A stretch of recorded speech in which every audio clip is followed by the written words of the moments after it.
बिस्मिल्लाहिर्रहमानिर्रहीम। अस्सलाम वालेकुम। दुनिया के आधे हुस्न के मालिक हजरत यूसुफ अलैहिस्सलाम। हजरत यूसुफ अलैहिस्सलाम ने मिस्र में बहुत लंबी हुकूमत की है। हजरत यूसुफ अलैहिस्सलाम का इंतकाल कैसे हुआ और कहाँ पे हुआ? यहूदी आज भी क्यों हजरत यूसुफ अलैहिस्सलाम के ताबूत की तलाश में है? आखिर वो ताबूत कहाँ पे है जो आज तक यहूदी उसको ढूंढ नहीं पाए? आज मेरे सामने एक बहुत ही जबरदस्त वीडियो आई है जो सारी इन्फॉर्मेशन इस वीडियो के अंदर मौजूद है। अगर आप भी इंटरेस्टेड हैं इस वीडियो को देखने के लिए, आप भी जानना चाहते हैं कि यूसुफ अलैहिस्सलाम का इंतकाल कहां पर हुआ और कैसे हुआ और यहूदी आज भी क्यों यूसुफ अलैहिस्सलाम के ताबूत की तलाश में है, तो वीडियो को लाजमी देखिएगा। तो चलिए फिर वीडियो स्टार्ट करते हैं। इस कायनात में मौजूद आधे हुस्न के मालिक यूसुफ अलैहिस्सलाम की रूह कब और कैसे कब्ज की गई? यूसुफ अलैहिस्सलाम की वफात के बाद मिस्री और इसराइलियों के दरमियान किस बात पर इख्तिलाफ हो गया? आप अलैहिस्सलाम की कब्र मुबारक दुनिया के सबसे बड़े दरिया के नीचे क्यों दफन किया गया और यहूदी आज उस ताबूत की खोज में क्यों लगे हैं?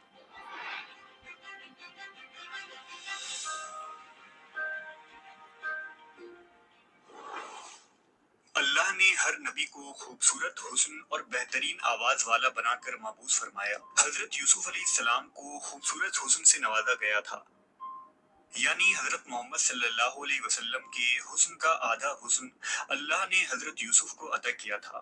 यूसुफ अलैहिस्सलाम का किस्सा कुरान मजीद में मौजूद सबसे तवील किस्सा है कि किस तरह सौतेले भाइयों ने आपको हसद के बिना पर कुएं में फेंक दिया, आपको मिस्र के बाजार में बतौर गुलाम बेच दिया गया और अजीज मिस्र की बीवी ने आपको जेल में कैद करवा दिया। लेकिन इन तमाम मसाइब मुश्किलात और आजमाइशों के बावजूद हजरत यूसुफ एक दिन मिस्र के ताकतवर हुक्मरान के ओहदे तक पहुंच गए। जब यूसुफ अलैहिस्सलाम अजीज मिस्र के ओहदे पर फाइज हुए तो एक लंबे मुद्दत के बाद अल्लाह ने हजरत यूसुफ को अपने वालिद और खानदान से मिलाने का फैसला किया। लिहाजा हजरत याकूब अपने अहले खाना के साथ मिस्र आए और 40 सालों बाद बाप बेटे आमने सामने हुए। दोनों का दिल तड़प उठा और दोनों देर तक एक दूसरे से गले लगकर खूब रोते रहे। रिवायतों के मुताबिक हजरत यूसुफ के पूरे खानदान यानी बनी इसराइल, आपके 11 भाई, उनकी अहलियां, बच्चे और हजरत याकूब के पोते पोतियां सब ने मिस्र में आकर सुकूनत इख्तियार कर ली और मिस्र के बादशाह ने बनी इसराइल को जमीन का एक टुकड़ा अदा किया जहां उन्हें आबाद होने की इजाजत मिली। आहिस्ता आहिस्ता मिस्र में बनी इसराइल बहुत ताकतवर हो गए। हुकूमती ओहदों से लेकर तिजारत और सियासत में भी इसराइलियों ने हिस्सा लेना शुरू कर दिया। जब हजरत यूसुफ अलैहिस्सलाम की उम्र 100 बरस हुई और हजरत याकूब 147 बरस के हुए तो अल्लाह का हुक्म हुआ कि हजरत याकूब की रूह कब्ज कर लिया जाए। लिहाजा मलकुल मौत ने हजरत याकूब की रूह कब्ज कर ली। जब अपने वालिद की वफात की खबर हजरत यूसुफ को मिली तो अपने सर से ताज उतार कर फेंक दिया और उनके बदन पर जो रेशमी लिबास था उसे पारा पारा कर दिया और बेचैनी के आलम में दौड़ते हुए अपने वालिद के जनाजे पर पहुंचे। यूसुफ अलैहिस्सलाम बाप के जनाजे को देखकर बेतहाशा रोने लगे और रोते हुए आसमान की तरफ देखा। यकायक आसमान के दरवाजे खुल गए और अंबिया की रूहें और फरिश्ते हजरत याकूब के जनाजे की तरफ आए। उन्होंने हजरत याकूब के जनाजे को नूर से गुस्ल दिया और उन्हें बैतुल मुकद्दस में दफन किया। यूसुफ अलैहिस्सलाम इस रूहानी नजारे को देख रहे थे। जनाजे की नमाज अदा करने के बाद आप अलैहिस्सलाम अपने दरबार में वापस आए। आप गमों से चूर थे। बाप की जुदाई अब आपके बर्दाश्त से बाहर थी। रात हुई तो दरियाए नील के किनारे गए, मुसल्ला बिछाया और रोते हुए पूरी रात नमाज अदा की, यहाँ तक कि सुबह हो गई।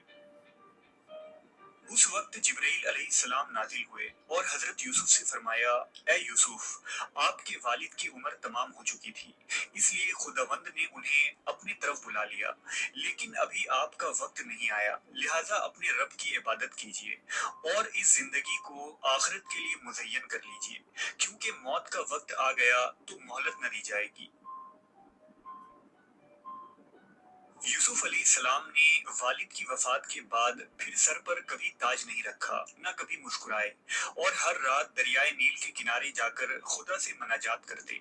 इस तरह 20 साल गुजर गए, यहाँ तक कि एक रात हजरत यूसुफ ने ख्वाब देखा कि उनके वालिद याकूब और दादा इसहाक उनसे कह रहे हैं कि ए यूसुफ, अब हमारे मिलने का वक्त करीब आ चुका है, 3 दिनों के अंदर हमारी मुलाकात होगी। روایت ہے کہ یوسف علیہ السلام نے ان 3 دنوں میں باپ کو دیکھنے کی خواہش میں اتنی گریہ زاری کی کہ ان کے والد حضرت یعقوب نے بھی ان 40 سالوں میں اتنی گریہ زاری نہیں کی ہوگی۔ بس تیسرے دن ملک الموت آئے اور یوسف علیہ السلام سے فرمایا، اے یوسف، آپ کی مدت ختم ہو چکی ہے اور آپ کے آباء و اجداد آپ کے منتظر ہیں۔ لہٰذا یوسف علیہ السلام نے سر تسلیم خم کیا اور ملک الموت نے ان کی روح قبض کر لی۔ جب 120 سال یوسف کی علیہ عمر ہے۔ السلام کی روح جسم سے جدا ہو رہی تھی تو بھائیوں نے گریہ زاری کرنا شروع کر دیا۔ بنی اسرائیل میں واویلا مچ گیا۔ یوسف علیہ السلام کی وفات کے بعد آپ کے جنازے کو اٹھایا گیا۔ مصریوں نے جنازے کو دیکھا تو شور مچ گیا۔ ہر جانب سے آہ و فغاں کی آوازیں بلند ہونے لگی۔ اب مصریوں کا ہر قبیلہ اور گروہ یہ چاہتا تھا کہ یوسف علیہ السلام کو ان کے علاقے اور زمین میں دفنایا جائے تاکہ ان کی بستی میں خیر و برکت ہو۔ ایک گروہ نے کہا یوسف نبی کو کنان کے دروازے پر دفن کیا جائے، کچھ نے کہا کہ کسی اور جگہ۔ بس اللہ نے اس وقت دریائے نیل کے پانی کو بند کر دیا اور اچانک نیل سوکھ گیا۔ لہٰذا اللہ کے اس قدرت سے اہل مصر سمجھ گئے کہ یوسف علیہ السلام کے جسم مبارک کو نیل میں دفن کرنی چاہیے تاکہ دریا کا پانی آپ کی قبر مبارک کو چھو کر گزرے اور تمام مصر والے اس پانی سے برکت حاصل کر سکیں۔ چنانچہ یوسف علیہ السلام کے جسم مبارک کو سنگ مرمر کے صندوق میں بند کر کے دریائے نیل میں دفن کیا گیا۔ روایتوں کے مطابق جب ایک عرصے بعد بنی اسرائیل فرعون مصر کے غلام بن گئے تو موسیٰ علیہ السلام کی رہنمائی میں انہوں نے مصر سے ہجرت کیا، لیکن ہجرت کے دوران موسیٰ علیہ السلام راستہ بھول گئے اور بنی اسرائیل نیل کے قریب بھٹکنے لگے۔ بنی اسرائیل نے بہت کوشش کی لیکن انہیں صحیح راستہ نہ ملا۔ اس پر بنی اسرائیل کے بزرگوں نے کہا کہ یوسف علیہ السلام نے اپنی وفات سے پہلے یہ وصیت کی تھی کہ اگر تم لوگ کبھی مصر سے نکلو تو میری تابوت کو بھی اپنے ساتھ لے جانا، لہٰذا جب تک آپ یوسف علیہ السلام کی لاش مبارک کو اپنے ساتھ نہ لے جائیں گے راستہ نہیں ملنے والا۔ اس پر موسیٰ علیہ السلام نے پوچھا کہ کیا تمہیں پتا ہے کہ یوسف علیہ السلام کی قبر کہاں ہے؟ اس وقت ایک بوڑھی عورت کے سوا بنی اسرائیل میں کسی کو نہ پتا تھا کہ وہ تابوت کہاں موجود ہے۔ لہٰذا وہ بڑھیا حضرت موسیٰ کو ایک جھیل کے پاس لے گئی جس کے پانی کا رنگ عجیب و غریب تھا۔ بڑھیا نے کہا کہ اس کا پانی نکال دو۔ جب ایسا کیا گیا تو زمین نظر آنے لگی۔ لوگوں نے وہاں کھدائی شروع کی جس کے بعد ایک قبر ظاہر ہوئی جس میں وہ تابوت موجود تھا۔ موسیٰ علیہ السلام نے اس تابوت کو نکالا اور آگے کا راستہ طے کیا تو آپ کو پورے راستہ محلہ مل ساتھ میں۔ گیا اور آپ اس تابوت کی برکت سے ارض مقدس پہنچ گئے۔ موسیٰ علیہ السلام نے فلسطین پہنچ کر اس تابوت کو کسی خفیہ مقام پر دفن کر دیا۔ اس واقعے کا ذکر عہد نامہ قدیم میں کتاب یسوع میں موجود ہے۔ اسی طرح یہودیوں کی ایک مقدس کتاب جینیسس ربع میں بھی اس قصے کا ذکر آیا ہے۔ موسیٰ علیہ السلام نے اس تابوت کو لوگوں سے چھپا کر کسی نامعلوم جگہ پر کیوں دفن کیا، اس کا علم صرف اللہ کو ہی ہے اور اس کے پیچھے کیا حکمت پوشیدہ ہے یہ کوئی نہیں جانتا۔ فلسطین کی مغربی کنارے پر ایک شہر آباد ہے جس کا نام نابلس ہے۔ نابلس میں واقع ایبل پہاڑی کے قریب ایک مقام ایسا ہے جس پر 50 سالوں سے اسرائیلی یہودیوں اور فلسطینی مسلمانوں کے درمیان ایک جنگ چھڑی ہے۔ یہودیوں کے مطابق نابلس کے اس مقام کو، جسے وہ مقام یوسف کہتے ہیں، ایک مقدس جگہ ہے جہاں یوسف علیہ السلام کا مزار ہے۔ دوسری طرف علی ہرات اور ابن بطوطہ جیسے مسلم محققین نے بھی حبرون اور نابلس کو ہی وہ مقام قرار دیا ہے جہاں یوسف علیہ السلام کا مزار موجود ہے۔ یعنی کہ یہودی یوسف علیہ 1967 السلام کو کی مانتے عرب ہیں۔ اسرائیل جنگ کے بعد یہودیوں نے اس جگہ قبضہ کر لیا تھا، جس کے بعد یہ مقام اسرائیل کے قبضے میں چلا گیا۔ سال 1990 میں اس مقام کو یہودیوں نے ایک آرمی بیس میں تبدیل کر دیا اور اسے یہودی ربیوں کی نگرانی میں چھوڑ دیا گیا۔ یہودیوں کے لیے یہ مقام اتنی اہم اور مقدس کیوں ہے؟ نیز یوسف علیہ السلام کے اس تابوت میں ایسی کون سی پر اسرائیت موجود ہے؟ یہ آج بھی ایک راز ہے۔ अच्छा, तो guys आपने वीडियो देखी, वीडियो में सबसे पहली जो चीज हमारे सामने आई है वो ये है कि यूसुफ अलैहिस्सलाम का 120 साल की उम्र में इंतकाल हुआ।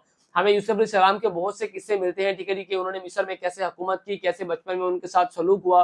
ये सारा किस्सा हमने जो है ना काफी बार पढ़ रखा है, लेकिन उनके इंतकाल का जब उनकी रूह कब्ज हुई, वो कब उम्र थी उनकी और कैसे हुई, ठीक है जी, ये सब चीजें हमें जो है ना वो पहली बार सुनने को मिली है। और दूसरी बात हमारे सामने ये आई है कि जब यूसुफ अलैहिस्सलाम का इंतकाल हो गया, उनके ताबूत को, उनके जिस्म को जब दरिया नील में उन्होंने दफन कर दिया, तो काफी टाइम के बाद यानी कि मूसा अलैहिस्सलाम के दौर में जब उनको निकाल के दोबारा जो है ना फलस्तीन में दफन किया गया। अब सुनने में तो ये काफी बार आया कि यूसुफ अलैहिस्सलाम की जो कब्र मुबारक है वो फलस्तीन में है, लेकिन इसकी प्रॉपर कोई जगह अभी तक किसी को जो है ना वो नजर में नहीं आई। बहुत से लोग अंदाजा करते हैं कि यहाँ पे होगी, यहाँ पे होगी, लेकिन प्रॉपर अभी तक किसी को परफेक्ट जगह का नहीं पता कि कहाँ पे उनकी कब्र मौजूद है। क्योंकि यही अगर रवायात को पीछे देखा जाए तो मूसा अलैहिस्सलाम ने उनके ताबूत को दरिया नील से निकालकर फलस्तीन के अंदर जो है ना वो दोबारा दफन किया है। तो बहुत से लोगों के ज़हन में सवाल था कि यूसुफ अलैहिस्सलाम की कब्र कहाँ है। हमने किताबों में पढ़ा है कि फलस्तीन में है, लेकिन फलस्तीन से पहले दरिया नील में काफी टाइम जो है ना उनके ताबूत पड़ा रहा है, यानी कि उनका जिस्म वहां पे दफन रहा है। तो उम्मीद है आपने इस वीडियो से काफी कुछ सीखा होगा। इस वीडियो के देखने के बाद काफी सारे आपकी नॉलेज में इजाफा हुआ होगा। आपको इस वीडियो में क्या चीज इंटरेस्टिंग लगी है, नीचे कमेंट सेक्शन में अपने राय का इजहार जरूर करना। वीडियो अच्छी लगी हो तो वीडियो को लाइक शेयर और चैनल को कर दिएगा सब्सक्राइब। तो फिर मिलते हैं नेक्स्ट वीडियो में कोई रिएक्शन वीडियो के साथ, तब तक के लिए अल्लाह हाफिज।